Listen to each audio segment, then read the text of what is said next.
Bienvenue dans C'est dans la poche, c'est pas parce que ce sont les vacances qu'on n'a pas le droit de réfléchir.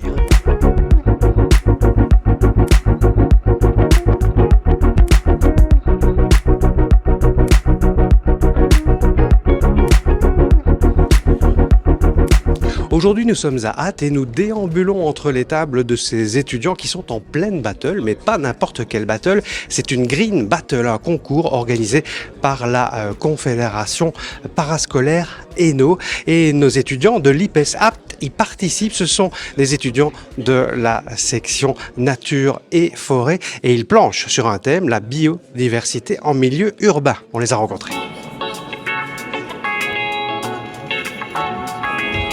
On sait pas encore c'est quoi le prix, du coup on se donne à fond pour essayer de le gagner, mais ce sera une surprise. En une matinée, ils vont devoir finalement penser plutôt à un projet, à une action sur cette thématique et envisager de la mettre en place dans leur propre commune. On attend quand même d'avoir des projets qui vont nous surprendre. Ça, je pense que c'est le premier critère qu'on prendra en compte, nous, jury, pour définir qui sera ce lauréat.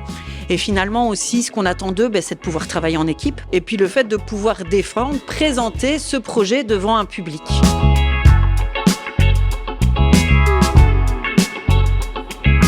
Pour commencer, c'est quelqu'un qui est venu dans notre classe pour nous présenter le projet Green Battle. Et il nous a mis un peu dans la situation, nous expliquant qu'il y aura un concours à faire et qu'il y aurait 4 sélectionnés dans la classe. Et du coup, on a eu un dossier à compléter. C'était un dossier qui regroupait des chaînes alimentaires, des questions sur la biodiversité. On est 2 6e et 2 5e à être sélectionnés aujourd'hui et voilà. Au début, ça a été quand même compliqué de s'entendre entre tous parce que chacun a des idées différentes. Mais au fur et à mesure de la matinée, on a su chacun mettre ses idées en place et commencer un projet, on va dire, avec des ambitions.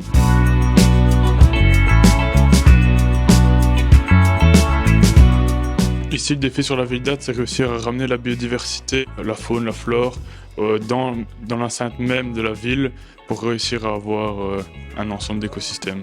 On va s'occuper du canal d'Ath.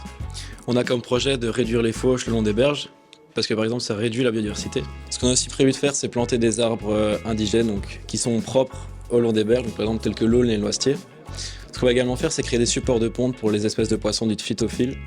Donc c'est les espèces de poissons qui viennent se reproduire sur des plants, sur des plantes aquatiques. Donc ce sera des formes de cages, entre guillemets, en fer à métaux, avec des plantes à l'intérieur, et ce sera vraiment des lieux destinés aux poissons pour se reproduire. Je vais vous parler du coup du parc de l'Esplanade, de comment on va retransformer le parc.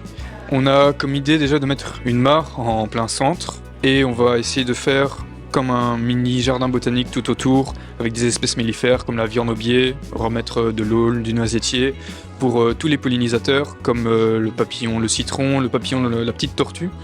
Aussi énormément pour les abeilles solitaires. Et alors ça va nous fournir un lien aussi surtout entre du coup le parc, le canal et les carrières de mafle pour amener une biodiversité au sein même de la ville. Les différentes espèces qu'on va essayer d'introduire grâce au changement. On croit en notre projet, même si ça nous sort un peu de notre zone de confort. Évidemment, on est plus habitué à parler de nos bois, de nos forêts, mais on y croit, c'est un bon projet. Je vais faire un deal, je vais vous donner le micro, je vais garder ça.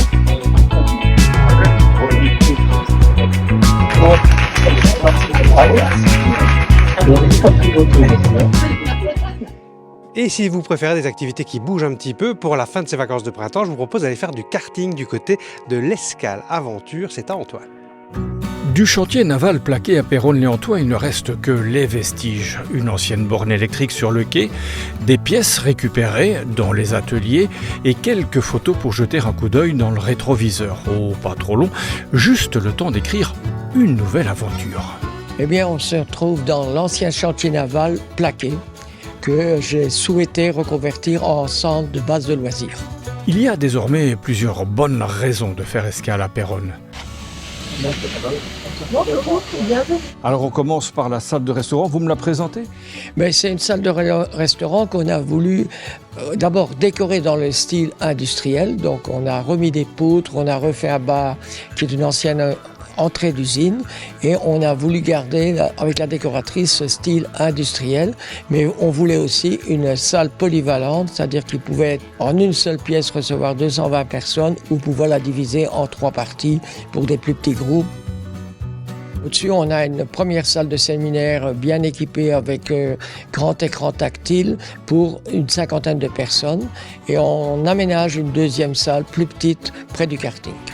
Le karting, c'est la principale attraction, le maillon indispensable pour relier le projet à sa philosophie. Travailler dans une ambiance conviviale sans trop se prendre au sérieux.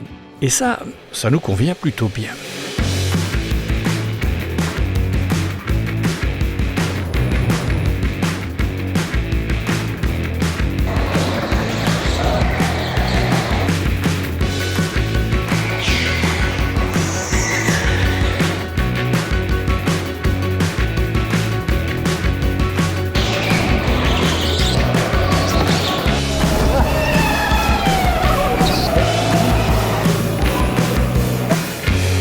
Vous avez fait une petite course?